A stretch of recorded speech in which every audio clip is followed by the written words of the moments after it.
Only IAS and today we will discuss internal security. तो इस नए साल के मौके पर हम कोशिश कर रहे हैं कि एक नया टॉपिक स्टार्ट किया जाए, एक सीरीज़ स्टार्ट की जाए जिससे हम ख़त्म कर पाएँ कम से कम समय में और ज़्यादा से ज़्यादा उसको उस टॉपिक के बारे में जान पाए। तो इंटरनल सिक्योरिटी इंपॉर्टेंट है और स्पेशली आज का टॉपिक जो linkages between development and spread of extremism है, ये बहुत ही ज़्यादा इंपॉर्टेंट है क्योंकि अगर आप देखें तो ये टॉपिक एससी के लिए भी बहुत महत्वपूर्ण हो जाता है कि डेवलपमेंट और स्प्रेड ऑफ एक्सट्रीमिज्म जैसी चीज़ों पर बहुत सारे क्वेश्चंस होते हैं। तो बात करते हैं आगे की ओर जाने की। जैसे डेवलपमेंट की बात आई, तो डेवलपमेंट क्या है? डेवलपमेंट अपवर्ड डायरेक्शनल मूवमेंट होती है किसी भी चीज़ की। अब मैं अगर बताऊँ आपको अपवर्ड डायरेक्शनल मूवमेंट इसका मतलब क्या? इसका मतलब हुआ कि आप एक lesser to greater level of energy पे जा रहे हैं। तो फॉर एग्जांपल जब मैं कहूँ lesser to greater level of energy, what is it? It means कि आप कहीं पॉइंट पर थे, ठीक है, अब वहाँ से आपने ग्रो किया पर सिर्फ ग्रो नहीं किया, ठीक है। ग्रो करना आप नीचे भी ग्रो कर सकते हैं, मतलब बर्बाद भी हो सकते हैं, पर development means you have gain something which you have led to upliftment of yours. तो अपवर्ड डायरेक्शनल मूवमेंट है, और सॉरी, अपवर्ड डायरेक्शनल मूवमेंट है लेसर टू ग्रेटर एक्सटेंट पे। ये फोकस करने वाली बात है। अब एक और बात है कि ये मल्टी डायमेंशनल होती है। जब हम बात करें मल्टी डायमेंशनल होना, इसका मतलब क्या होता है? इसका मतलब सिर्फ एक केंद्र बिंदु को इस पे इसका ध्यान नहीं रहता, कई जगहों पर ये आपको आपके को टच करती है। अगर अगर आपको इसको बेसिकली समझना है तो बेस्ट एग्जांपल है इसका कि ग्रोथ एक one dimensional development multi dimensional चीज़ कैसी है। इसका बेस्ट एग्जांपल लेते हैं कि ये कूड़े का ढेर है, जैसे हम अगली स्लाइड में देखेंगे। ये अगर कूड़े का ढेर है, ये ग्रो कर गया, लोगों ने कूड़ा फेंकना जारी रखा, ये इसके बाद यहाँ आ गया, तो क्या हुआ? इसकी ग्रोथ हो गई, ठीक है। पर ग्रोथ तो यहाँ तो ग्रोथ तो हमें पता है, ग्रोथ नॉर्मली हम पॉजिटिव सेंस में लेते हैं कि चलो भाई कोई चीज़ ग्रो हो रही है, कोई चीज़ बढ़ रही है। पर ग्रोथ कंप्लीटली जेनरिक टर्म है, जनरल टर्म है, जो नेगेटिव भी हो सकता है और सिंगल डायमेंशन होता है। ग्रोथ मतलब उसका बढ़ना क्वांटिटी के हिसाब से या फिर क्वालिटी के हिसाब से, जो भी कहें, पर वो नेगेटिव भी हो सकता है। पर जब डेवलपमेंट की बात करते हैं तो वो एक यूनिक डायमेंशनल चीज़ है, ठीक है, और ये नीचे से ऊपर की तरफ जाता है। फॉर एग्जाम्पल आप इन्हें जानते ही होंगे, ये अमेरिका के राष्ट्रपति बराक ओबामा जो अब जाने वाले हैं, पर यहाँ से ये उठ के यहाँ आ गए, वो दिखाता है कि इन्होंने डेवलपमेंट किया काफ़ी ज़्यादा अपनी लाइफ में। डेवलपमेंट कई एरियाज़ में, एजुकेशन में, पॉलिटिक्स में, तो वर्ल्ड वॉइस, तो ये सब कुछ जब आप ओवरऑल पिक्चर देखें तो वो होती है डेवलपमेंट। अदरवाइज ग्रोथ की बात हो कि भाई इनकी हाइट बढ़ गई तो हाइट ग्रो करेगी, हाइट डेवलप करेगी, हम नहीं कहते। Height is a single component, ठीक है, एक कंपोनेंट होती है, जैसे हाइट हो गई, ठीक है, सॉरी, हाँ, अगर हाइट हो गई या फिर कोई और भी चीज़, जैसे इनकी एजुकेशन हो गई, एजुकेशन ग्रो करेगी, पर यहाँ से यहाँ पूरा व्यक्ति एक से दूसरे स्तर तक पहुँच गया, वो उसकी डेवलपमेंट है। तो ध्यान में रखिए इस चीज़ को, ग्रोथ और डेवलपमेंट में क्या फ़र्क है। अगला पॉइंट है हमारा एक्सट्रीमिज्म। एक्सट्रीमिज्म का मतलब होता है कट्टरता। कट्टरता किस किस संदर्भ में? कट्टरता का मतलब होता है कि किसी भी विचारधारा या फिर किसी भी चीज़ को लेकर इस हद तक उसके प्रति अपना अपना जैसे कहते हैं अपनी विचारधारा को मजबूत रखना कि भाई यही सच है और कुछ इसके अलावा और कुछ नहीं है। एक तरह से इंटॉलरेंट हो जाना किसी और चीज़ को लेके। जो भी चीज़ है बस आपको जो लगता है सही, बस वही सही है और कुछ सही नहीं है। ये एक ऐसी आइडियोलॉजी होती है एक्सट्रीमिज्म की, जो मैंने यहाँ फोकस भी किया है, कि जो परसीव्ड पॉलिटिकल सेंटर से बाहर होती है। फिर अब यहाँ देखिए पॉइंट है perceived political centre of society. What is the perceived political centre of society? इसका मतलब है कि आपका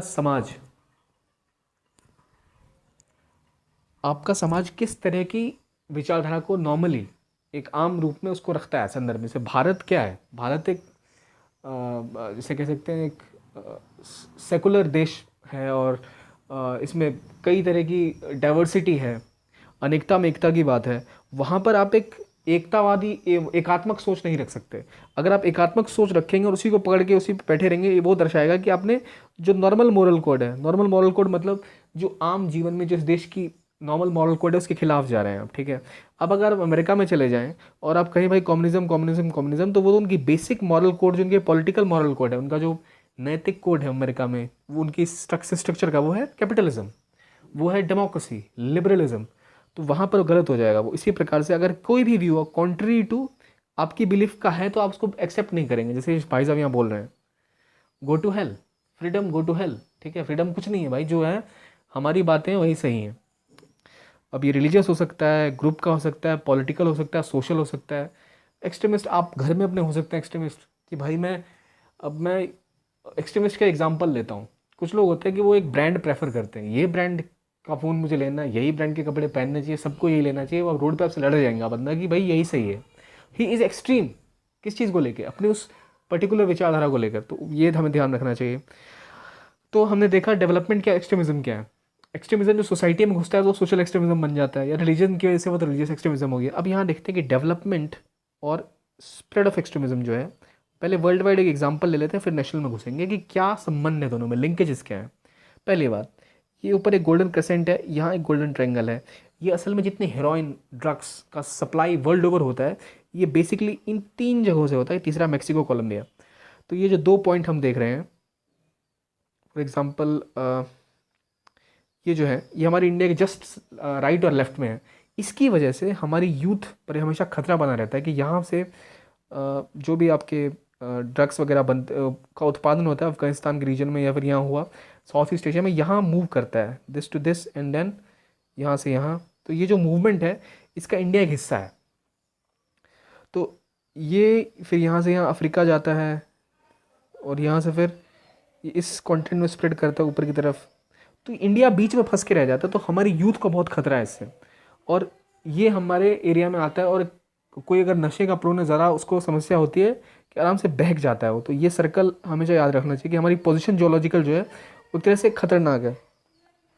अब हम अगर आगे देखें तो जो जियोलॉजिकल पोजीशन है उसमें इंडिया कहाँ है। मैंने आपको पिछले स्लाइड में दिखाया कि ये क्रेसेंट और ट्रायंगल है, जो कि ड्रग्स और यहाँ तक आप कह सकते हो आतंकवाद का गढ़ भी यहीं पर है, वर्ल्ड टेररिज्म का। तो अब यहाँ इंडिया की पोजीशन देखिए, यहाँ इंडिया के जस्ट, यहाँ मैंने 1 लिखा हुआ, ये पोजीशन इंडिया के जस्ट आपके लेफ्ट साइड में इस मैप पे देखिए तो Afghanistan, Pakistan, south east, west Asia, Syria, ISI सारे थ्रेट यहीं पर परसीव्ड है। और दूसरा पॉइंट ये ईस्ट अफ्रीका। ये 2 सबसे ज़्यादा भी कन्फ्लिक्ट प्रोन एरियाज हैं। हम एकदम युद्ध, लड़ाई, दंगे, कुछ ना कुछ होता ही रहता है इन 2 जगहों पर। आखिर ऐसा क्यों है? क्योंकि अगर आप गौर से देखें तो सबसे ज़्यादा एक्सट्रीम एरियाज़, जो एक्सट्रीमिज्म सबसे ज़्यादा यहाँ है, और सबसे ज़्यादा गरीबी भी इन एरियाज़ में है। एक ही और एक ये, अगर अफ्रीका के आप कुछ एरियाज़ को छोड़ दें, जैसे निचला साउथ अफ्रीका घटा दिया जाए, तो लगभग पूरा एरिया बुरी तरह से गरीबी, भुखमरी की चपेट में। और साउथ एशिया का भी ह्यूमन डेवलपमेंट इंडेक्स हो, चाहे ग्रोथ रेट हो, गरीबी में नंबर 1 पे चल रहा है, नंबर 1 2 पे रीजन्स के हिसाब से। सो देखिए, एक्सट्रीमिज्म भी यहाँ है और गरीबी भी यहाँ है। तो जहाँ एक्सट्रीमिज्म है वहाँ डेवलपमेंट नहीं है। डेवलपमेंट से उसका इन्वर्सली प्रोपोर्शनल संबंध है। ये बहुत ही जनरल बात है जो मैं आपको बता रहा हूँ, पर फोकस ये, जब आप अपना आंसर लिखें, अगर बाई चांस क्वेश्चन मिला, तो आपको किस तरह इसमें आगे बढ़ना है कि भाई डेवलपमेंट, एक्सट्रीमिज्म जहाँ पर है वहाँ नहीं है। आप एग्जांपल दे सकते हैं कि भाई ये देख लो, आप ईस्ट एशिया, सीरा लियोन, या फिर अब लेट्स से रवांडा का एग्जांपल ले लें, जहाँ पर अक्सर ट्राइब्स के बीच में एथनिक कॉन्फ्लिक्ट चलता रहता है, वो इश्यूज़ हो गए।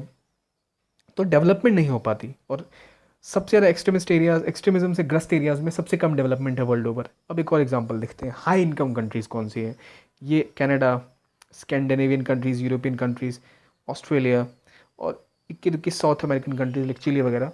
पर फोकस करने की बात है, यहाँ पर एक रीजन है जो हमारे कन्फ्लिक्ट प्रोन एरिया में आता है, वो भी डेवलप्ड है, that is your Saudi Arabia वाला रीजन, जहाँ पे तेल है, इसकी वजह से। बट क्योंकि यहाँ पे तेल है, इसलिए यहाँ पर प्रोस्पेरिटी है in terms of living standards. Living standard के हिसाब से मतलब कि लोगों के पास पैसा है, पर क्या स्टैंडर्ड्स, आई मीन प्रोस्पेरिटी है, पर क्या उनके पास फ्रीडम है? शायद नहीं है। शायद यहाँ की औरतों के पास पैसे हैं पर वो कार नहीं चला सकती।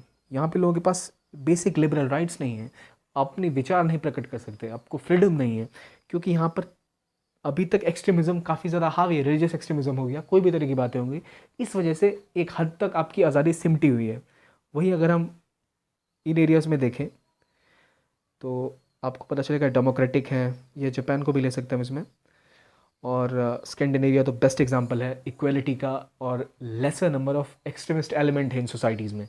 हालांकि अब समय बदल रहा है, हर जगह एक्सट्रीमिज्म राइज पर है, बट स्टिल ओवरऑल अगर आप तुलनात्मक दृष्टि से देखें तो ये आपको दिखेगा पीसफुल एरियाज़ हैं, इसलिए डेवलपमेंट ज़्यादा है।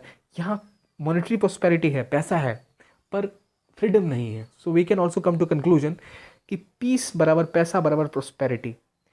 पीस है तो पैसा है, पैसा है तो प्रोस्पेरिटी है, पर प्रोस्पेरिटी के साथ अगर इक्वलिटी है, ठीक है, तब लेस एक्सट्रीमिज्म होता है और तब डेवलपमेंट सबसे ज़्यादा होती है। इसको ज़रा गौर से देखेंगे कि क्या कहना, क्या मतलब, क्या कहने का मतलब है, आपको इतना पता चल गया होगा जहाँ शांति है वहाँ पर पैसा है, मतलब वहाँ आप ट्रेड कर पाएंगे, डेवलपमेंट होती है। एक्सट्रीमिज्म के साथ डेवलपमेंट नहीं होती, जंग करोगे तो आप पैसे कैसे कमाओगे, वहीं पर प्रोस्पेरिटी है। ओके, पर अगर आपकी सोसाइटी में इक्वालिटी भी है प्रोस्पेरिटी के साथ, तब द डेवलपमेंट का लेवल, मतलब जो HDI है, ऐसी चीज़ें हाई, मतलब काफ़ी ज़्यादा रहेंगी। अभी सब जगह कहाँ है, वर्ल्ड पीस इंडेक्स देखते हैं तो स्कैंडिनेवियन कंट्रीज़ हो गई यहाँ, डार्क ग्रीन में जो आप देख रहे हैं, ऑस्ट्रेलिया, कनाडा, ग्रीनलैंड, ग्रीनलैंड नहीं सॉरी कनाडा। तो ये रीजन सबसे पीसफुल है। Why? Because they don't have extremism in the society, काफ़ी कम एक्सट्रीमिज्म है, काफ़ी ज़्यादा इसे कहते हैं पीस इंडेक्स है। और अगर स्कैंडिनेविया का देखा जाए, लिविंग स्टैंडर्ड बेस्ट है इनका।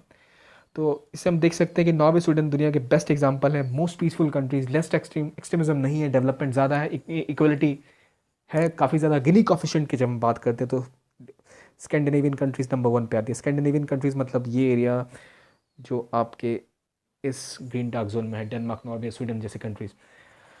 तो हमारा बेसिकली हम ये ऑब्जर्व कर रहे हैं कि वर्ल्ड ओवर क्या है। तो ये एक बेसिक इंट्रो था कि कैसा संबंध है इनका। अब हम आगे बढ़ें तो डेवलपमेंट एक्सट्रीमिज्म इंडिया के संदर्भ में, तो हम आगे जो टॉपिक कहेंगे तो इसको डिस्कस करेंगे इन चीज़ों को कि पास्ट लेगेसी क्या है, इंटरनेशनल एग्जांपल्स जो हमने कुछ ले लिए, कुछ और लेंगे, फिर अभी प्रेजेंट सिचुएशन क्या है, क्या फ्यूचर होगी प्रॉब्लम के लिए, और आगे क्या रास्ता है। सबसे पहले हम आगे बढ़ते हैं, डेवलपमेंट और उसका इम्पैक्ट क्या होता है। तो देखिए, डेवलपमेंट की वजह से डेवलपमेंट हुआ, पर कब से स्टार्ट हुआ? ऑफकोर्स जब अंग्रेज गए तो हमारा GDP, ट्रेड, सब कुछ ऑलमोस्ट ज़ीरो था। सो क्यों था ऐसा? क्योंकि ब्रिटिशर्स ने एक पॉलिसी ऑफ आइसोलेशन करा रखी थी और नॉन इंटरफेरेंस थी। Policy of isolation and non interference, इसका मतलब कि भाई अ, कि आपकी जो भी पॉलिसी होगी उसमें आप उन एरियाज़ को छोड़ देंगे जो कि दूर दराज के हैं, जैसे नागालैंड, मणिपुर, नॉर्थ ईस्ट हो गया, या फिर अगर यूनाइटेड इंडिया जो अखंड भारत था उस टाइम में, तो आपके वज़ीरिस्तान वाला एरिया, या फिर जो आज बलूचिस्तान है, उस टाइम में जो ईरान के साथ इंडिया का बॉर्डर लगता था, वो एरियाज़ को इन्होंने आइसोलेशन में रखा था कि भाई आप हमें टैक्स दे दो, और वहाँ पे कुछ ट्राइबल चीफ जो उनके अपने थे, कब्जा करके रखा होता, उन्होंने वही राज करते थे। पर इंडिपेंडेंस के बाद इंडिया में डेवलपमेंट आती थी। डेवलपमेंट कैसे आएगी? डेवलपमेंट आएगी जब आप सबको कनेक्शन करोगे, कनेक्ट करोगे, तभी तो आप एक कॉमन नेशन बनाओगे, नेशन बिल्डिंग का प्रोसेस होगा। तो उसके लिए इंडिया ने क्या किया कि उन सबको कनेक्ट करने के लिए एक नेशनल प्लान बनाया। वहाँ पंचवर्षीय योजना स्टार्ट हुई, सड़कें बनी, रोड बने, और कोशिश की गई कि सब कुछ एक पॉलिटिकल स्ट्रक्चर के अंदर आ जाए, एक डेमोक्रेटिक स्ट्रक्चर, सबके पास वोटिंग हो, सब कुछ हो। पर वहीं इसी की वजह से इनसिक्योरिटी शुरू हो गई। क्यों? क्योंकि इंटरफेरेंस हो गया। अब जो ट्राइब्स थे जो जंगलों में रह रहे थे, आज तक वो टैक्स देते थे, बस थोड़ी दमनकारी नीतियाँ थी ब्रिटिशर्स की, परंतु वो फिर भी काफ़ी चैन से रह सकते थे, क्योंकि उनके पास काफ़ी ज़्यादा जैसे कहते हैं स्वायत्ता थी कई मामलों को लेकर। अपनी एक, जैसे कोई कबीला है वो अपने कबीलाई तरीके से जी रहा है, भारत सरकार ने कोशिश की कि उनका वो जो व्यक्तिगत उनका कबीलाई कल्चर है उसको ना छेड़ा जाए, परंतु फिर भी आप एक एक जो मेन स्ट्रीम जो पॉलिटिकल स्ट्रक्चर है उसमें तो घुसने की कोशिश करेंगे। वहाँ पर फिर इंटरफेरेंस आया, तो जो पावर होल्डर्स थे उस रीजन की, उनको बड़ी दिक्कत हो गई। उन्होंने फिर वहाँ पे आइडिया ऑफ इनसिक्योरिटी और फेयर क्रिएट की कि भाई ये बाहर वाले हैं और तुम पर कब्जा कर रहे हैं। और ये सबसे ज़्यादा दिक्कत वहाँ हुई जो फार फ्लंग एरियाज थे, जो दूर दूर दराज के एरियाज थे, जहाँ अंग्रेज़ों ने भी बिल्कुल टच नहीं किया, और काफ़ी मुश्किल हुई इंडिया को भी डेवलप करने के लिए। नॉर्थ ईस्ट हो गया, जंगलों में हो गए, पहाड़ों पे हो गए, वो रीजन्स जहाँ पर हिल एरियाज थे या फिर जो कटे हुए थे एरियाज से। तो अगर हम इसको छोटे एरिया में समझाने की कोशिश करो, देखिए आज़ादी आई, लोकतंत्र आया। लोकतंत्र आया, समानता पर हमारा लोकतंत्र निर्भर है, और समानता के साथ विकास। पर क्या विकास हुआ? विकास तो हुआ, पर विकास के साथ असमानता आई, और असमानता और साथ में असंतोष। तो जैसी असमानता आई तो जो आपके कट्टरवादी राज्य हैं, जैसे एक्सट्रीमिस्ट हैं, इनको मौका मिल गया दर्शाने का कि भाई देखो वहाँ तो विकास है, तुम्हारे साथ नहीं हो रहा। तो उन्होंने भड़काया, हम अपना अलग देश बनाएंगे, तो उस तरह से बढ़ती चली गई ये बात। तो ये इसके हिस्टोरिकल लेगेसी हो गई है कि अब देखते हैं इसके आफ्टर इफेक्ट्स क्या है। तो डेवलपमेंट शुरू हुई, फैक्ट्रियाँ बननी शुरू हुई, तो वहाँ माइग्रेशन हुआ। ठीक है, माइग्रेशन मतलब लोग एक जगह से दूसरी जगह जाने लग गए।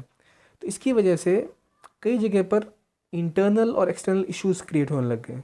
ठीक है, क्या होने लग गया कि देखिए, अगर आप बांग्लादेश के इशू को जाए, 1970s में आज़ाद हुआ, उससे पहले पार्टीशन के टाइम में पॉपुलेशन इधर से उधर हुई, बांग्लादेश के टाइम में रिफ्यूजी क्राइसिस आया, उसके अलावा कई सारे लेबर मूवमेंट हुई, मतलब लेबर जो काम रोज़गार की तलाश में, जैसे बिहार, यूपी, उड़ीसा, झारखंड, इन एरियाज़ के लोग, झारखंड को अगर आप हटा भी दें तो फिर भी ऑलमोस्ट वो रीजन कई जगहों पे फैला, वो लोग कई जगहों पे गए, वहाँ की उनकी जाने की वजह से जो कम्युनिटीज़ थी जो पहले उन इलाकों में रहती थी जहाँ पर ज़्यादा हस्तक्षेप नहीं था किसी का, अब उनको लगने लग गया लोग बाहरी लोग आ रहे हैं, हमारी जान को खतरा है, हमारा संसाधन उपयोग करेंगे, हमारे लिए खतरा है।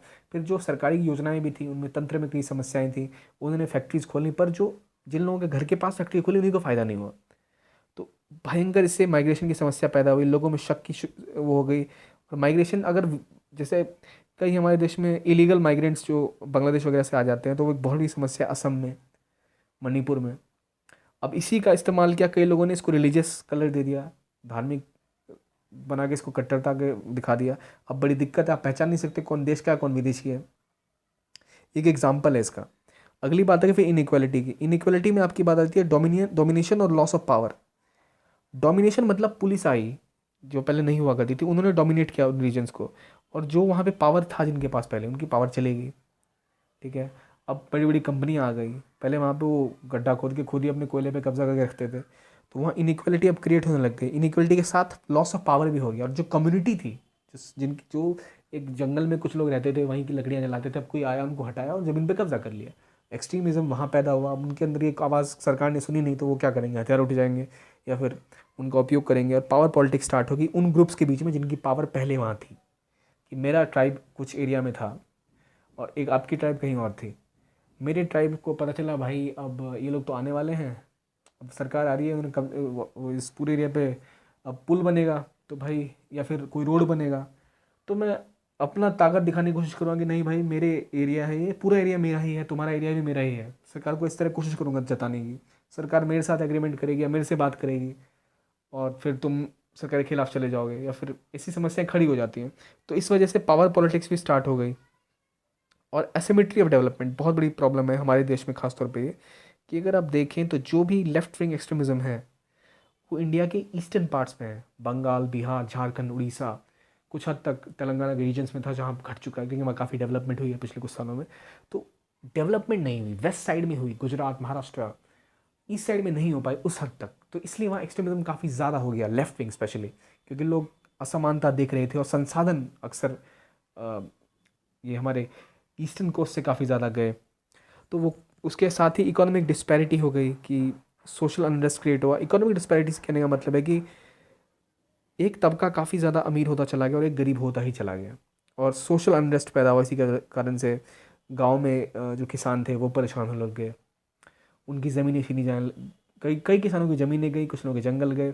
पर एक तो उनको समस्या थी, पर एक जो था कि कंपैरेटिव डिसएडवांटेज जिसे कहते हैं, कि अगर आप तुलनात्मक रूप से देखें तो उन्हें लगने लग गया कि भाई मैं तो बहुत ही ज़्यादा गरीब हूँ और सामने वाला तो बहुत अमीर हो गया। इसका एक उदाहरण पेश करूँगा मैं। देखिए, आप अपने स्कूल के बच्चों के साथ लंच कर रहे हैं, सब लेट्स से पराठे लाते हैं लंच में, चार लोग, चार आप दोस्त हैं, खा रहे हैं। एक टाइम में आप पराठे खा रहे हैं तो आपको लगेगा हाँ भाई सब बराबर है। कुछ दिनों बाद आप पराठे ही ला रहे हैं और उनमें से कुछ दोस्तों ने पिज़्ज़ा, कोई बर्गर लाने लग गया। कुछ टाइम बाद सिर्फ आप पराठे लाते हैं और सब जो है, कोई पिज़्ज़ा ला रहा है, कोई बर्गर ला रहा है, कोई कुछ ला रहा है, ओके, कोई चिप्स ला रहा है। तो आप कह रहे हैं यार मैं तो वही का वहीं रह गया, लोग देखो कहाँ से कहाँ पहुँच गए, मतलब इतनी फैंसी चीज़ें ला रहे हैं खाने के लिए और मैं अभी तक वही ला रहा हूँ। तो मेरे घर वाले मुझे प्यार नहीं करते जो मुझे लंच दे रहे हैं। उसी तरह से उसे कहते हैं आपकी स्थिति वही है, पर तुलनात्मक दृष्टि से आपको लग रहा है कि आप कमज़ोर हो रहे हैं, कि वो लोग तो ज़्यादा आगे बढ़ गए, पर आप वही हैं और वो लोग आगे बढ़ गए, आप नीचे नहीं आए। सो वही हुआ कि जो एक रीजन था, जिस रीजन में सोशो जो रीजन था वहाँ इंटरेस्ट होने लगे कि भाई बाकी एरियाज़ के देखो, वहाँ के लोगों को देखो, और हमारा संसाधन है फिर भी हमारा ये हाल है। तो इसकी वजह से यूथ एंचेंटमेंट जो होता है, कि युवा पीढ़ी जो थी वो काफ़ी ज़्यादा फ्रस्ट्रेट हो गई कि भाई अब क्या करें, रोज़गार नहीं है, आप माइग्रेट करेंगे, जहाँ आप माइग्रेट करके जा रहे हैं वहाँ भी समस्याएं हैं। इन कारणों से पॉपुलेशन प्रेशर भी बढ़ गया जहाँ पर वो लोग गए, मतलब माइग्रेंट्स, और वहाँ पर जाके सोशल रिलीजियस इम्बैलेंसेस क्रिएट हो गए। अब देखिए, वही मैं आपको समझा रहा था कि किसी रीजन के कुछ लोग अगर, या किसी रीजन के एक लोग, एक हिस्से के लोग, एक क्षेत्र के लोग या एक धर्म के लोग किसी दूसरी जगह जाते हैं, उनका उनकी संख्या वहाँ के जो आमतौर पर रहने वाले उनसे ज़्यादा हो जाती है, तो दूसरी वाली कम्युनिटी को लगता है कि भाई ये लोग बाहर वाले आके कब्जा कर लेंगे हमारे संसाधन पर। तो वो बहुत बड़ी एक चुनौती हो गई हमारी डेवलपमेंट के साथ। ये सारी की सारी आफ्टर इफेक्ट्स है। एक क्विक रिविजन कर लेते हैं। Migration, inequality, power politics, asymmetry of development, economic disparity और पॉलिटिकल पॉपुलेशन प्रेशर, ये सारी चीज़ें आफ्टर इफेक्ट है डेवलपमेंट, इसकी वजह से ये हुआ है। अब हम देखते हैं कि ये तो हुआ, अब इसका सबसे बड़ा कारण था डेवलपमेंट का जो एक्सट्रीमिज्म हुआ, वो हुआ इनइक्वालिटी की वजह से। इनइक्वालिटी कैसे, ये रूट कॉज है नक्सलिज्म की और लेफ्ट विंग एक्सट्रीमिज्म की, ठीक है। ये हमने भी डिस्कस किया है कि आपको तुलनात्मक रूप से आप गरीब होते चले गए, आप असल में भी गरीब हो रहे हैं, तो एब्सोलूट गरीबी आपकी घटी है पर तुलनात्मक गरीबी बढ़ गई है, ठीक है। बाकी लोग काफ़ी ज़्यादा आगे बढ़े, आप और गरीब होते नहीं हुए तो आपके विकास नहीं हुआ आपका। अब अभी तक 1950 में अटके पड़े और लोग 2016 में आ गए हैं, 17 में आ गए हैं, तो वो एक बड़ी समस्या हो गई। मतलब उसका एक मानसिक दबाव और आपको सब कुछ बढ़ रहा है तो जीवन यापन कठिन होता चला गया लोगों का, तो वहाँ पर फिर उनके जो अवसाद था वो ये कट्टरता के रूप में उभरा, खासतौर पे दक्षिण वामपंथी कट्टरवाद जिसे हम कहते हैं, लेफ्ट विंग एक्सट्रीमिज्म। अब अगली बात करें, accumulation of wealth by few and penury of large masses. लंबा एक बड़ा दुनिया का सबसे ज़्यादा गरीब अभी भारत में है, अगर हम नंबर्स में बात करें तो, पॉपुलेशन की प्रोपोर्शन को छोड़ दिया जाए, परसेंटेज को छोड़ दिया जाए तो। क्यों? क्योंकि हमारी एक तो जनसंख्या बढ़ी है और दूसरा हमारे लोगों का विकास उतनी तेज़ी से नहीं हुआ। पिछले 10 सालों में हमारी, 15 सालों में हमारी देश ने बहुत तेज़ी से विकास किया, पर वो जॉबलेस ग्रोथ थी, नौकरियां नहीं मिली, लोगों को सुधार नहीं हुआ। ये बहुत बड़ी समस्या थी जिसकी वजह से पैसा एक कुछ चुनिंदा लोगों के हाथों में कुछ ज़्यादा आया और बाकी लोग उसी स्थिति में रह गए। अब अगर हम आगे जानने की कोशिश करें कि रिसोर्सेज पे जो, मतलब संसाधन पे जो कंट्रोल था, इनकी वजह से कई जगह रिलीजियस कॉन्फ्लिक्ट्स होने स्टार्ट हो गए, ठीक है। और ये हिस्ट्री की वजह से भी थे कि फॉर एग्जांपल लेता हूँ मैं आपको कि कैसे संसाधन पे जिसका कंट्रोल है उसकी वजह से रिलीजियस कन्फ्लिक्ट होने लग गए, मतलब दंगे होने लग गए। कश्मीरी पंडितों का इशू बहुत इसमें वाइटल है। जब कश्मीर में भूमि अधिग्रहण हुआ था तो उस टाइम में वहाँ की ज़मींदार कम्युनिटी जो थी ज़्यादातर हिंदू थी, कश्मीरी पंडित थे वो काफ़ी ज़्यादा। तो अधिक जब ज़मीन अधिग्रहण नहीं, जब लैंड एक्विजिशन हुआ और रीसेटलमेंट हुई ज़मीन की, कि वापस लोगों को बांटा गया, भूमि सुधार जब हुआ कश्मीर में, तो कश्मीरी पंडित्स के पास ज़्यादा ज़मीनें थी और वो तुलनात्मक रूप से थोड़े ज़्यादा अमीर तो नहीं कह सकते, संपन्न थे। हालांकि कश्मीर की सोसाइटी खुद ही कुछ काफ़ी संपन्न, काफ़ी समान, संपन्नता के हिसाब से काफ़ी समान मानी जाती है, पर फिर भी कश्मीरी पंडित्स के पास ज़मीनें ज़्यादा थी। जब वो उसके बाद लेट्स से लैंड रिफॉर्म्स हुए, उसके बाद इनकी ज़मीनें कुछ गई, पर तब भी जो वहाँ के एक्सट्रीम एलिमेंट्स हैं उन्हें कोशिश की लगातार कि जो आम जनता है वहाँ की, मतलब जो एक जो कश्मीरी मुस्लिम जो ग्रुप्स हैं, उन्होंने जो वहाँ के एक्सट्रीमिस्ट ग्रुप हैं उन्होंने कोशिश की कि इसको उपयोग किया जाए कि भाई देखो उनके पास ज़मीनें ज़्यादा हैं, ये हैं वो हैं, तो और इसी का इस्तेमाल करते हुए फिर पाकिस्तान की तरफ से जो फंडिंग हुई या जो भी कश्मीर की समस्या बढ़ी 90s के दौर पे, हमने देखा कि कैसे पंडितों को बहुत ज़्यादा इस हिंसा का सामना करना पड़ा और वहाँ से इनका मास माइग्रेशन हुआ बाहर की तरफ। तो और इसी की तरह एक तो एग्जांपल और है फिरोज़ाबाद और मुरादाबाद जो यूपी के डिस्ट्रिक्ट्स हैं, वहाँ कई सी छोटी छोटी फैक्ट्रियाँ थी, वहाँ दंगे हो जाते थे तब जब वहाँ पे ग्रोथ रेट, मतलब बिक्री या फिर कुछ ऐसा ग्रोथ रेट घटती थी इकोनॉमी की, जब उनकी डिमांड घटती थी सामान की बाहर, तो वहाँ दंगे हो जाते थे। क्यों? क्योंकि लेबर जो होते थे अक्सर एक कम्युनिटी से आते थे और मालिक फैक्ट्री से दूसरी कम्युनिटी के होते थे। लेट्स से कोई हिंदू है मालिक, या फिर लेबर हिंदू है और मालिक मुस्लिम है, तो उसको पॉलिटिकल पावर्स एक रूप दे देते थे कि भाई रिलीजन की वजह से तुम्हें नौकरी से निकाल रहे हैं, जबकि रियलिटी ये थी कि डिमांड घट गई थी। तो जब इनइक्वालिटी होती है तो भाई उनके पास लग रहा है नहीं दूसरे रिलीजन का इसलिए मुझे इसने निकाल दिया, पर सच्चाई ये है कि डिमांड नहीं है तो अब वो आपको सस्टेन नहीं कर सकता, वो आपको नहीं रख सकता। तो इसकी वजह से कई सारी समस्याएं खड़ी हो जाती हैं इनइक्वालिटी की वजह से, और फिर वही इनइक्वालिटी आपको एक्सट्रीमिज्म बनाती है सोसाइटी में। अब देखिए इनइक्वालिटी से असंतोष बढ़ता है, इसका बेस्ट एग्जांपल ये तस्वीर है, हैदराबाद की तस्वीर है कि ये झुग्गी गिराई थी और यहाँ देखिए यहाँ कुछ बच्चे हैं, ये देख रहे हैं स्कूल में कि यहाँ लोग पढ़ रहे हैं, और यहाँ बिल्डिंगें देखिए आप कितनी बड़ी बड़ी हैं आसपास। तो अब कोई भी बच्चा क्या देखेगा और वो क्या सोचेगा, अब इसका कितनी इजीली इन बच्चों का इस्तेमाल किया जा सकता है कोई कट्टरवादी संगठन द्वारा अपने में मिलाकर, या तो आतंकवादी या कुछ करवाने के लिए इनसे, क्योंकि इन बच्चों का तो कोई कसूर नहीं है इसमें कि इनकी झुग्गियाँ इलीगल हैं या फिर जिस वजह से भी तोड़ी गई हैं। पर ये आसपास क्या देख रहे हैं, ये देख रहे हैं सब कुछ ठीक है, बस हमारे ऊपर ही सारी समस्याएं हैं।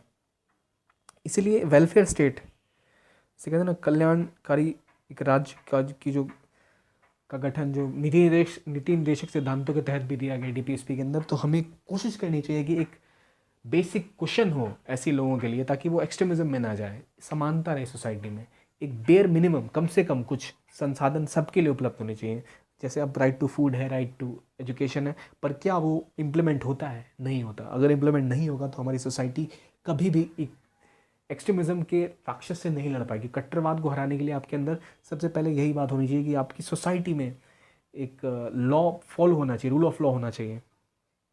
तो यही एक बड़ा इशू है डिसकंटेंट का।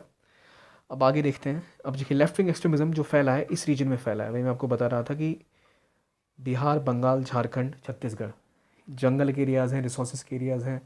और यहाँ असल में नक्सलबाड़ी जो थी वो एक बंगाल का एक गांव था जहाँ से ये नक्सली मूवमेंट स्टार्ट हुई थी। इसमें कुछ जब भूमि सुधार चलाए गए थे बंगाल में, तो उस गांव के किसानों ने हथियार उठा लिए थे क्योंकि ठीक से नहीं हुआ था, उनको इम्प्लीमेंटेशन नहीं हो पा रहा था। पर उसके बाद इसका राजनीतिकरण हुआ, काफ़ी बाहरी शक्तियों ने भी अपने प्रयास की, चाइना वगैरह ने, कि इसको रहवा दी जाए। फिर ये नक्सलिज्म से माओइज्म की तरफ बढ़ गया। नक्सलिज्म को कहा जाता है कि एक शायद वो मतलब शायद नहीं शायद वो एक पूरी तरह से लोगों का गुस्सा था, आक्रोश था, पर उस पर हवा भर के उसको माओइज्म और बाद में एक पूरा एक ऑर्गेनाइज सिस्टम बना दिया स्टेट के खिलाफ। कई और ताकतों ने फिर इसका इस्तेमाल करने ले आ गया कि उनको डेवलप करने ही नहीं दिया गया उन लोगों द्वारा, कि डेवलप होंगे तो लोग सरकार की तरफ चले जाएंगे, अभी हम अपनी पैरेलल सरकार चलाएंगे यहाँ। तो लेफ्ट विंग एक्सट्रीमिज्म का सबसे बड़ा जो स्प्रेड था 2013-14 में था। फिर ये काफ़ी घटा after operation green Hunt and all, development perspective India ने लिया, तो अभी काफ़ी घट के कुछ रीजन में रह गया यहाँ, छत्तीसगढ़ के बस्तर रीजन में और थोड़ा बहुत झारखंड में। और आई थिंक तेलंगाना से तो पूरी तरह साफ हो चुका है रीजन, अब क्लियर है ऑलमोस्ट साउथ इंडिया का, साउथ ईस्टर्न इंडिया का। पर ऊपर का ये रीजन जो है छत्तीसगढ़ और बंगाल, छत्तीसगढ़, झारखंड और कुछ रीजन बिहार, इन तीन रीजन में अभी तक नक्सलिज्म की कुछ पैठ है जहाँ लगातार चूट की जा रही है with development and with weapons at the same time. मतलब जो लोग सरेंडर कर रहे हैं उनको रिहेबिलिटेट करने की कोशिश की जा रही है, और जहाँ पे फोर्सेस का इस्तेमाल करना पड़ेगा वहाँ किया जा रहा है। तो काफ़ी हद तक अब कंट्रोल किया जा रहा है। पर बेसिक ये था कि लेफ्ट विंग एक्सट्रीमिज्म फैला क्यों? बंगाल के इस गांव से होते भारत का सबसे बड़ा थ्रेट ये कैसे बन गया? किसानों ने हथियार उठाए थे, फिर वो तबका साथ होता चला गया, फिर उनमें जंगलों में रहने वाले आदिवासी, ट्राइबल सब एक होते चले गए, और ये एक समस्या बढ़ती ही चली गई भारत सरकार के लिए।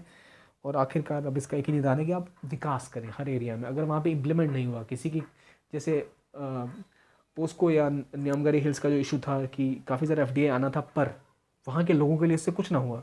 झारखंड में कई ऐसी फैक्ट्रीज़ हैं, जैसे टाटा नगर काफ़ी फेमस है जमशेदपुर के पास, जो काफ़ी डेवलप मतलब काफ़ी एक अच्छा शहर माना जाता है, पर उसके आसपास के रीजन जहाँ पर काफ़ी रिसोर्सेज हैं बहुत बुरी स्थिति में है। तो ये दिखाता है कि आपको डेवलपमेंट इक्वल होगा तभी कुछ होगा, जिनके रिसोर्सेज आप ले रहे हो आप उनको भी कुछ दो।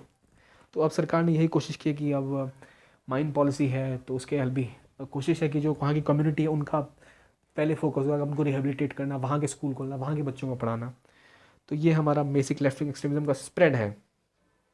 और क्यों है इसके रीजन एनालिटिक्स के बेसिकली यही था, और फिर लैंड रिफॉर्म्स की वजह से था, फिर और भी इंटरनल फैक्टर्स है, but basic we are talking about linkages. तो हम बाकी अगले टॉपिक में डिस्कस करेंगे, यहाँ हम बेसिक लिंकेज डिस्कस कर रहे हैं। अब अगला टॉपिक आता है कि डेवलपमेंट और लेफ्ट विंग में क्या लिंकेजेस है।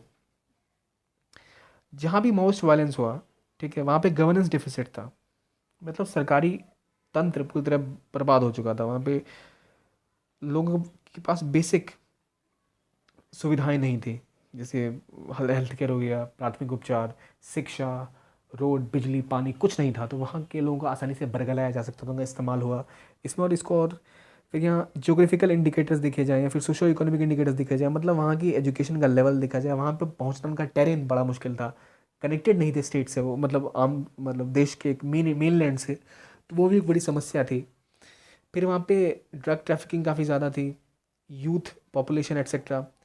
और लैंड रिफॉर्म्स के फेलियर भी एक बड़ी वजह है कि लेफ्ट विंग एक्सट्रीमिज्म इतनी देरी से फैला, क्योंकि वो किसान थे जिनके पास ज़मीनें नहीं थी, वो टेलर्स थे, तो उनको ज़मीन नहीं दी गई, वो हार चुके थे सिस्टम से, तब उन्होंने हथियार उठा लिए, फिर उसका इस्तेमाल होने लग गया, फिर माओ स्ट्रगल का रूप ले लिया, फिर अब पूरी तरह से एक नया ऑर्गेनाइज्ड क्रिमिनल जिसे कहते हैं टेररिस्ट टाइप सिस्टम बन गया वो, जहाँ पर वायलेंस का इस्तेमाल होने लग गया, और उसके लिए पॉलिटिकली ट्राइबल्स को और अदर चीज़ों को इस्तेमाल करने लग गए। और फिर एक फॉरेस्ट फॉरेशन एक्ट आया था 1980s का, ये पूरी तरह से फेल हो गया कि जो ट्राइबल्स थे उनको शांत करने में, उनको अपने साथ लेके चलने में, क्योंकि वो रिप्रेजेंट नहीं कर पाया सबको। तो ये बेसिक लिंकेजेस हैं जो ऑलमोस्ट हम डिस्कस कर चुके हैं। आगे बढ़ते हैं। अब result of inequality eight society at large, पूरी सोसाइटी पे इनइक्वालिटी का क्या असर हुआ। अब अगर आप एक लंबी सोसाइटी लें, ठीक है। अब देखिए, अब जैसे ये पिछला था, ये ट्राइबल इश्यूज़ का जो एरिया है, ये पूरा एरिया, यहाँ के सोशल और इकोनॉमिक बैकग्राउंड्स को देखेंगे तो सबका एक ही हाल है। एजुकेशन कम है, रोड्स नहीं है, फैसिलिटीज़ नहीं है। बहुत सारी लोग एग्रीकल्चर में संलिप्त हैं, मतलब एग्रीकल्चर करते हैं। आपने ज़मीन ले ली, फिर वो कहाँ जाएंगे? जंगल है, जंगल काट लिए, वहाँ आपने फैक्ट्री खोल दी, वो कहाँ जाएंगे? वो जाएंगे यहाँ वेस्ट की तरफ। इसलिए हैवी माइग्रेशन होता है इस रीजन से यहाँ।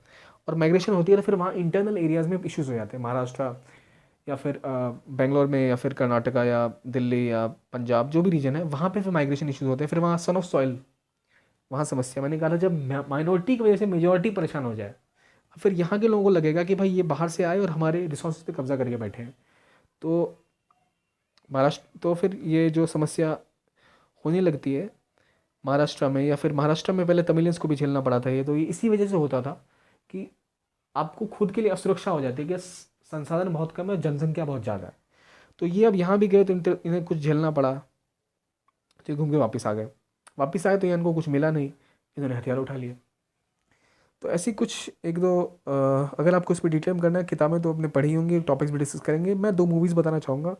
एक है हज़ारों ख्वाहिशें ऐसी, और एक है द रेड कॉरिडोर, जो आपको देखनी चाहिए। काफ़ी एनरिचिंग मूवीज़ हैं इस रीजन को लेके। अब आगे चलते हैं। इनइक्वालिटी का सोसाइटी पे क्या असर होता है? सोसाइटी पे असर ये होता है कि पहली बात, वेल्थ कुछ लोगों के पास हो जाती है और बड़ा सा आपका तबका बिना किसी चीज़ के रहता है। जैसे उस तस्वीर में देखा था, वो बच्चों की तस्वीर की, ये देखिए, ये घर देखिए और ये इन बच्चों का हाल देखिए, झुग्गियों देखिए। तो वही दिखाता है कि आपके पास वेल्थ जो है वो फ्यू के पास पेन लार्ज मासेस की। ऑटोनॉमी इश्यूज़ जो मैंने आपको बताया था, पहले हमने डिस्कस किया था कि ऑटोनॉमी, जो स्वायत्ता होती है, उनका लोप हो गया। ठीक है, इनइक्वालिटी की वजह से। ठीक है, कोई तबका था, अब हम चाहते हैं कि हमारा जो कल्चर है, जो हमारा कल्चर कई हद तक वेस्टर्न कल्चर से भी जो घुल मिल के बना हुआ, हम चाहते हैं यही हर जगह फॉलो हो। ऐसे ही कपड़े, ऐसे जीना उनको जीना चाहिए। पर अगर कोई ट्राइबल ग्रुप ऐसा नहीं जीना चाहता, तो उसके लिए ये फिर गलत होता है ना। तो उसके लिए सरकार को कोशिश करनी चाहिए कि उनकी वो अंडमान निकोबार के, अगर आप एक ट्राइबल ग्रुप को अपनी तरह बनाना चाहते हैं तो बहुत गलत है। तो उसकी स्वायत्ता को बचा के रखना भी बहुत महत्वपूर्ण है। वो अब खतरे में आ चुका है, क्योंकि हम टूरिस्ट बन के वहाँ भी जाना चाहते हैं। ट्राइबल इश्यूज़ जो हमने डिस्कस किए वो तो हैं ही ट्राइब्स के। फिर कंपेरेटिव डिसएडवांटेज, तुलनात्मक, जिसकी मैंने बात की थी कि आपको लगा कि आप काफ़ी पीछे हैं। एलिनेशन, कि आपकी अपनी ही ज़मीन से आपको दूर किया जाता है, तो आप एलिनेट हो जाते हैं वहाँ से। फिर गवर्नेंस इश्यूज़ होते हैं लॉन्ग टर्म इनइक्वालिटी की वजह से। अब देखिए, एलिनेशन और गवर्नेंस इश्यूज़ दोनों एक दूसरे से मिलते जुलते हैं। अगर मैं आपको आऊँ और आपके घर से निकाल दूँ, तो आप क्या करेंगे? आप पुलिस के पास जाएंगे सबसे पहले। अगर पुलिस ने आपका काम कर दिया तो आपको लगेगा हाँ, मेरी स्टेट में आप घर वापस आ जाएंगे। पर अगर पुलिस ने भी आपकी ना सुनी, उसने मुझसे 100 रुपये ले लिए, तो आप क्या करेंगे? फिर आप कहेंगे यार, पुलिस भी हमारी नहीं है, देश भी हमारा नहीं है, घर भी हमारा नहीं रहा। तब आप इनइक्वालिटी आपका रूप ले लेगी एक्सट्रीमिज्म का।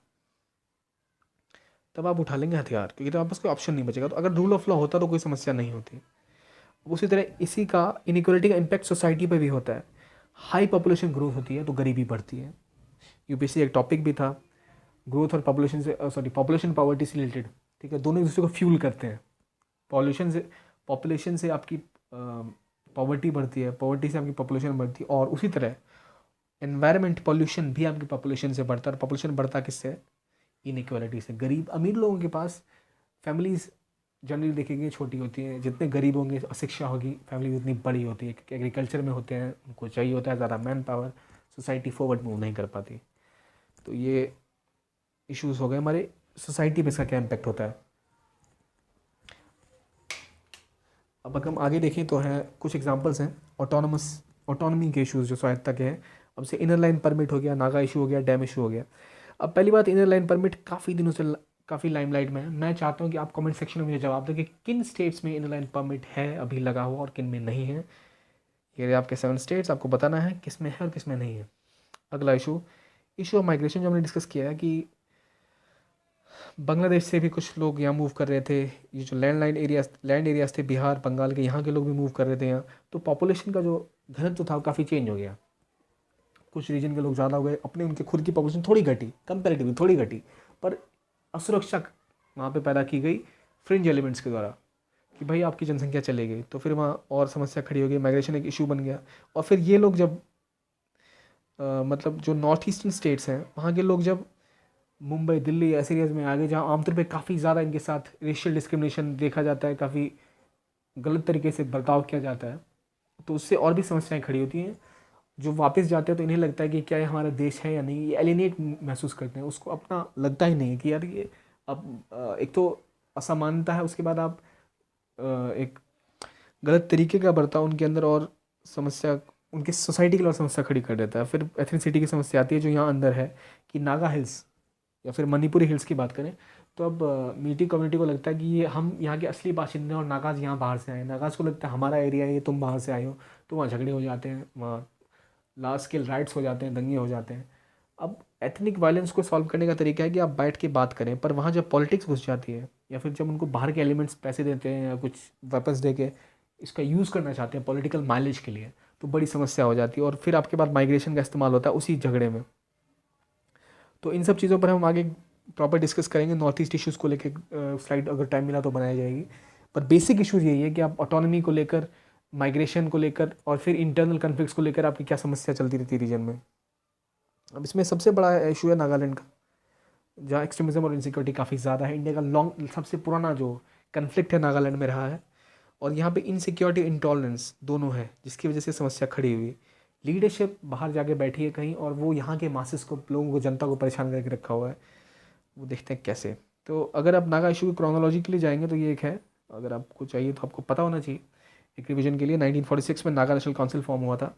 1947 में इन्होंने डिक्लेयर कर दी थी इंडिपेंडेंस, पर 1952 में जब इनको इंडिपेंडेंस नहीं मिली तो इन्होंने नागा फेडरल काउंसिल और नागा फेडरल आर्मी बनाई, जिसके बाद इंडियन आर्म फोर्सेस वहाँ गई थी।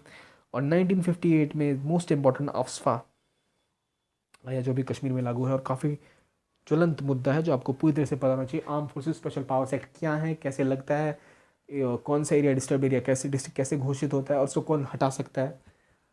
तो हाल में मिजोरम मणिपुर को लेकर काफ़ी विवाद वहाँ भी थे, तो आपको पूरी तरह से पता होना चाहिए। और नागा हिल्स को 1960 में स्टेटहुड मिली जो नागालैंड बने, और 1975 एनएनसी ने शिलोंग अकॉर्ड साइन किया। शिलोंग अकॉर्ड एक पीस डील थी, पर एनएनसी नागा नेशनल काउंसिल के कुछ हिस्सों ने इसको साइन करने से मना कर दिया, जो था NSCN, national socialist council of Nagaland. NSCN भी बाद में दो टुकड़ों में टूट गया, एनएससीएम आईएम एंड एनएससीएम के। अब जो है एनएस, देखिए मेन था एनएनसी जिसने अकॉर्ड साइन कर लिया शिलोंग, उससे जो टुकड़ा टूटा जो एनएससीएन था, उसके भी दो टुकड़े हो गए। अब इन दोनों में एक जो है वो कहता है कि भाई हमें स्टेटहुड दे दो, नागालैंड का बड़ा स्टेट बना दो, जो नागालैंड ग्रेटर नागालैंड बनाएंगे, जो भी नागा पॉपुलेशन मणिपुर या असम जहाँ कहीं भी सातों स्टेट में हमें एक साथ दे दो, वो हमारा एडमिनिस्ट्रेशन चलेगा वहाँ, हमारा प्रशासन वहाँ चलेगा। पर एक जो दूसरा ग्रुप है एनएस के, ये कंप्लीट इंडिपेंडेंस मांगता है नागालैंड की एज अ सोवरेन नेशन।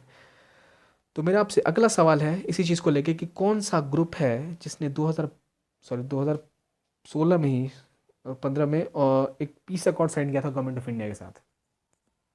अपने आंसर्स कमेंट में ज़रूर लिखें। ये क्वेश्चंस ऐसे हैं जो शायद प्लेम्स में आ जाए, डायरेक्टली नहीं इनडायरेक्टली। आपको अगर ऑप्शंस पता होते हैं तो आपको ऑप्शंस छांटने में मदद मिलती है। So let's move into next point। ये है हमारा issue of I think issue of inequalities. तो इनइक्वालिटी की वजह से क्या इश्यूज क्रिएट होते हैं, मतलब इस रीजन में क्या हुआ। एक तो ट्राइबल इश्यूज थे जो 7 सिस्टर्स के अलग थे, उनकी ट्राइब्स को लेकर। फिर वो डेवलपमेंट नहीं थी तो इनइक्वालिटी थी, बाकी रीजन आगे निकल चुके थे। ट्राइबल कन्फ्लिक्ट्स थे, hill versus plain issue, resource control. अब हिल वर्सेस प्लेन इशू ये है कि जो लोग पहाड़ी के एरियाज हैं वो कहते हैं नीचे वाले जो हैं वो बाहर से आए हैं, और जो नीचे वाले में कहते हैं पहाड़ी वाले तुम्हारे एरिया ऊपर है, नीचे मत आओ तुम। तो कन्फ्लिक्ट खड़ा हो जाता है, जबकि एक मॉडल स्टेट में ऐसा नहीं होना चाहिए क्योंकि हम सब बराबरी के हकदार रखते हैं। और फिर यहाँ पर रिसोर्स को कौन कंट्रोल करता है, और ये भी एक समस्या हर जगह रही है। तो जैसे हमने पहले डिस्कस किया था, रिसोर्स कंट्रोल को लेकर कई बार दंगे हो जाते हैं, कई झगड़े हो जाते हैं, और पॉलिटिकल माइलेज और पैसा और पावर प्रेस्टीज सब कुछ थे, वो इन सब की जड़ है इनइक्वालिटी। आखिरी पॉइंट है कंपैरेटिव डिसएडवांटेज, जो बहुत महत्वपूर्ण है, जो माइनॉरिटीज़ फेस करती है जब वो किसी ऐसे एरिया में जाती है जब मेजॉरिटी को लगता है कि वो असुरक्षित है, जैसे तमिलियंस इन महाराष्ट्र या north Indians Assam and Mumbai. तो ये चीज़ें कंपैरेटिव डिसएडवांटेज की बात दिखाती है कि मेजॉरिटी को भी लग रहा है कि उसको ही खतरा है। अगर आपकी 2 करोड़ की पॉपुलेशन में 2 लाख लोग आके काम कर रहे हैं तो आपको खतरा नहीं होना चाहिए, पर ऐसा लगता है, परसीव किया जाता है। क्यों? क्योंकि पॉलिटिकल माइलेज चाहिए होती है और रिसोर्सेज भी लिमिटेड है, इस वजह से ऐसा होता है। अब इनइक्वालिटी के इश्यूज़ हैं क्या भाई? इनइक्वालिटी के इश्यूज़ को क्या करेंगे आप उसको समाधान करने के लिए? अब तो गवर्नेंस जो हमारा मेन मुद्दा था इसको ठीक करना पड़ेगा, वो पुलिस रिफॉर्म्स चाहिए, पॉलिटिकल माइलेज खत्म करनी चाहिए, लैंड एक्विजिशन ठीक से होना चाहिए। खाका कमेटी की रिपोर्ट्स है जो बहुत इंपॉर्टेंट है इस चीज़ को लेके, जो आपको याद होनी चाहिए। खाका कमेटी रिपोर्ट किस चीज़ से जुड़ा हुआ, और शायद आई थिंक एक बार क्वेश्चन आ चुका है ये, और इसने क्या सॉल्यूशन बताया ट्राइबल अपीवल का, और ये इम्पैक्ट करता है इकोनॉमी को। जैसे पोस्को डील थी, वहाँ पे एक तगड़ा लॉस हुआ था हमारी इकोनॉमी को। सबसे बड़ा एफडीआई था उस टाइम तक का वो उड़ीसा में। पोस्को एक सॉफ्टवेयर कंपनी थी जो आने वाली थी, पर वो नहीं आई क्योंकि काफ़ी ज़्यादा वहाँ पे ट्राइबल्स ने इसका विरोध किया था, उनकी बेसिक लाइवलीहुड के खिलाफ थी। वहाँ समस्या ये नहीं थी कि उनकी लाइवलीहुड, समस्या ये थी कि क्या उसको ठीक से हैंडल किया जा सकता था या नहीं, जो नहीं किया जा पाया। और इसके बाद ये एक्सट्रीमिज़म को ब्रीड करता है। इसका एग्जांपल है पाक और श्रीलंका। पाकिस्तान में बांग्लादेश बना, वज़ीरिस्तान, बलूचिस्तान में कई सारे ऐसे, इसे कहते हैं ना वायलेंस, एक जंग सी चली इन सबको कंट्रोल करने के लिए। वहीं बांग्लादेश अलग हो गया, उस देश के दो टुकड़े हो गए। श्रीलंका में तमिलियंस और सिंहलीज के बीच में एक वॉर लगभग 25 साल तक चली, 30 साल तक। तो अगर आप इन चीज़ों को ठीक से हैंडल नहीं करते हैं, अगर आप इंडिया को तुलनात्मक रूप से देखें तो हमने बहुत अच्छा हैंडल किया अभी तक कंपैरेटिवली, बट अगर आप स्पेसिफिकली देखें भारत ने बहुत अच्छा पोल्यूशन नहीं किया है। पर हाँ, अगर पड़ोसियों से अगर कंपेयर करें तो हमने अच्छा किया है। पर हमें इसको जल्दी से जल्दी ठीक करना चाहिए, वरना ये इश्यूज़ बढ़ते ही चले जाएंगे। अब कुछ क्वेश्चंस हैं, एक क्वेश्चन, दो क्वेश्चन बेसिकली जिस पर आपको देखना है, और एक दो पॉइंट जिस पर आपको सोचना है। आप कमेंट सेक्शन में फीडबैक दे सकते हैं कि आपको वीडियो कैसा लगा, क्वेश्चन के आंसर कर सकते हैं। हम इस पर डेलिब्रेट करेंगे, देखेंगे क्या मॉडल आंसर होना चाहिए, वीडियोस के फॉर्मेट कैसे होने चाहिए, क्या ये आपको अच्छी लगी, नहीं लगी तो बताइए क्यों अच्छी नहीं लगी, will try to improve on it. तो हमारा अगला क्वेश्चन जो इसमें है, religious indoctrination by digital media has resulted in Indian youth joining the ISIS। What is ISIS and its mission? How can ISIS be dangerous for the internal security of our country? तो ISIS हालांकि मैंने touch नहीं किया, पर ISIS बहुत महत्वपूर्ण मुद्दा है, आपको पता होना चाहिए। अगर नहीं है तो पता करिए, क्योंकि अगर आपको नहीं पता तो कोई बात नहीं, पता चल जाएगा। और इंटरनल सिक्योरिटी को क्या थ्रेट है, अब ISIS एक बेसिक अंडरस्टैंडिंग जो आपको होगी ही मेरे हिसाब से। अब उसको जोड़िए, और जो भी नॉर्मल पॉइंट्स हैं, अगर आप बिगिनर हैं तो आप लिख सकते हैं, अगर आपको प्रॉपर आंसर आता है, क्योंकि पिछले साल एक क्वेश्चन आया था, तो आप कमेंट सेक्शन में आंसर करिए, हम देखेंगे कि और बेहतर इसको कैसे बनाया जा सकता है। So next question is challenges faced by India on security front due to failure of land reforms. Land reforms एक बहुत महत्वपूर्ण टॉपिक है जिसको हम अलग भी डिस्कस करेंगे, पर यहाँ पे सिक्योरिटी फ्रंट से लेकर रिलेटेड है, इसलिए लैंड रिफॉर्म्स के आपको बेसिक डिटेल्स में नहीं जाना है, आपको दिखाना है कि सिक्योरिटी थ्रेट कैसे लैंड रिफॉर्म से कोरिलेटेड है। लैंड रिफॉर्म से लेफ्ट विंग एक्सट्रीमिज्म आया, लेफ्ट विंग एक्सट्रीमिज्म आज तक का सबसे बड़ा सिक्योरिटी थ्रेट इंडिया के लिए था, तो आपको इस यहाँ कोरिलेट करना है। सो मैं उम्मीद रखता हूँ कि आप दो क्वेश्चन के आंसर जरूर करेंगे, और हम डिस्कस करेंगे, और अगले स्लाइड में हम कोशिश करेंगे इन आंसर्स को डिस्कस करने का, अगर कमेंट में अच्छा रिस्पॉन्स मिला तो। सो next question is, next point is जो आपको सोचना है कि कौन सी और लिंकेजेस हैं डेवलपमेंट और एक्सट्रीमिज्म के बीच में। ये तो हमने कुछ डिस्कस किया, और क्या हो सकते हैं, ठीक है, पर लेट्स मूव स्लाइड। अब रिलीजियस और सोशल एक्सट्रीमिज्म है क्या, जो एक टॉपिक छूट गया था हमारा, जो हमने लेफ्ट विंग कर लिया, नॉर्मल एक्सट्रीमिज्म डेवलपमेंट के साथ इंटरलिंकिंग कर ली, पर एक रिलीजियस एक्सट्रीमिज्म के लिए अलग से कर लेते हैं कि इंटरनेशनल इशू कौन सा है, ISIS और अलकायदा। तो टेररिस्ट ऑर्गेनाइजेशन है, काफ़ी फेमस है, इनफेमस है। और ये करती क्या है, रिलीजियस इंडोक्ट्रिनेशन, ब्रेन वॉश करके भाई यूथ को अपने में मिला लिया। जो रिसेंटली लून वुल्फ अटैक हुए हैं, या फिर जो हाल में टर्की, जर्मनी, हर जगह हमले हुए हैं, फ्रांस में इंटरनेशनल थ्रेट क्रिएट हो चुका है। वो क्यों हो रहा है? वो इसलिए हो रहा है कि एलिनेशन हो रही है अपने सोसाइटी से आदमी की, खुद की, कि मैं बिलोंग नहीं करता है, मैं वहाँ बिलोंग करता हूँ जहाँ मेरे वो बैठे हुए हैं, मेरे हुक्मरान बैठे हुए हैं। तो वो एक समस्या है जिसको हमें सॉल्व करना है कैसे, सोसाइटी को ज़्यादा इंक्लूसिव बना के। और अगला पॉइंट है सोशल स्टिग्मा, जो खास लाइन पर इसकी वजह से भी काफ़ी सारी प्रॉब्लम्स होती हैं, कई जगह दंगे होते हैं और कई समस्याएं खड़ी होती हैं। हमें इनको सॉल्व करना, तभी जाके हमारे एक्सट्रीमिज्म, सोशल एक्सट्रीमिज्म कम होगा। अगर भेदभाव है तो एक्सट्रीमिज्म होगा, और अगर रिलीजन कट्टर है तो भी आपका भेदभाव होगा। तो इसको खत्म करना बहुत महत्वपूर्ण है। अगली पॉइंट है डेवलपमेंट हमारे लिए टूल है, पर एक्सट्रीमिस्ट एलिमेंट के लिए एक टूल बन गया। कैसे? फेसबुक से वो रिक्रूट कर रहे हैं लोगों को, सीरिया में व्हाट्सएप मैसेज चला के यहाँ शहरों में दंगे हो जाते हैं। तो वो एक कैसे टूल, डेवलपमेंट को टूल की तरह यूज़ किया। अब देखिए यहाँ 3 पॉइंट बेसिक मिले हुए हैं। सबसे पहले मैं डिस्कस किया था कि एक्सट्रीमिज्म की वजह से डेवलपमेंट नहीं होता, फिर हमने देखा डेवलपमेंट होता है, तो डेवलपमेंट के साथ एक्सट्रीमिज्म बढ़ भी सकता है कभी कभी। तीसरा पॉइंट यह है कि एक्सट्रीमिस्ट एलिमेंट डेवलपमेंट के बाद डेवलपमेंट का ही यूज़ करते हैं अपना प्रोपेगेंडा चलाने के लिए। न्यूज़ चैनल हो गए, न्यूज़ चैनल नहीं, व्हाट्सएप चैनल हो गए, या फिर फेसबुक के थ्रू, या फिर let's say lone wolf attack, technical hacking, कुछ इस तरह काम करके।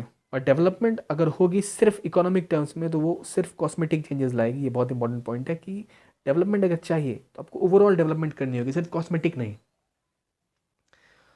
और लास्ट पॉइंट हमारा है कि हम आगे कैसे बढ़ेंगे इससे। तो एक पॉइंट है एक भारत श्रेष्ठ भारत वेज अहेड।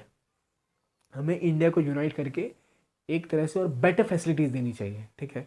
तो इसके लिए अब क्या होगा, जो जो हमारा लेफ्ट विंग एक्सट्रीमिज्म, इनको लेके ये सारे पॉइंट्स बहुत इंपॉर्टेंट है। जैसे खाका कमेटी की रिपोर्ट है, हालांकि मैंने इसको डिस्कस नहीं किया स्लाइड में, पर खाका कमेटी की रिपोर्ट बहुत इंपॉर्टेंट है क्योंकि इसमें उन्होंने क्या दिए, उन्होंने कहा है कि आप सबसे पहले ट्राइबल जो इश्यूज़ हैं उनमें जो ज़मीन अधिग्रहण है उसको रेगुलेट करें, ठीक से कंपनसेशन दें।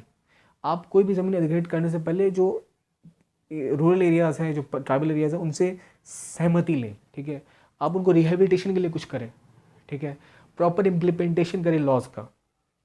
फिर सच्चर कमेटी की रिपोर्ट थी जिसमें बताया गया था कि जो माइनॉरिटीज़ हैं उनकी रिप्रेजेंटेशन बहुत कम है, उनकी स्थिति सबसे ख़राब है।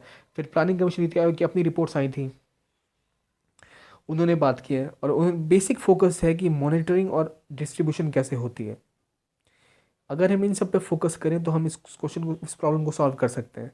एंड देन ह्यूमन राइट और कॉन्स्टिट्यूशनल डायरेक्टिव्स को फॉलो करना पड़ेगा। ये खाका committee report, Sachar committee report, सब ने कहा था कि आपने अगर ये फॉलो नहीं किया तो आप कुछ नहीं कर सकते। तो हमारा बेसिक जो है यही है कि हमें ये फॉलो करने हैं। So this is all. I think इस टॉपिक में इतना ही है। Thank you very much for watching and I am very sure कि आप अपना फीडबैक ज़रूर देंगे। अपना फीडबैक दीजिए, उसके बाद हम जहाँ हो सके सुधार करेंगे। कुछ क्वेश्चंस हैं कमेंट सेक्शन में रिप्लाई करें, हम उसको डिस्कस करेंगे। Will try to make it much better next time. तो थैंक यू, धन्यवाद।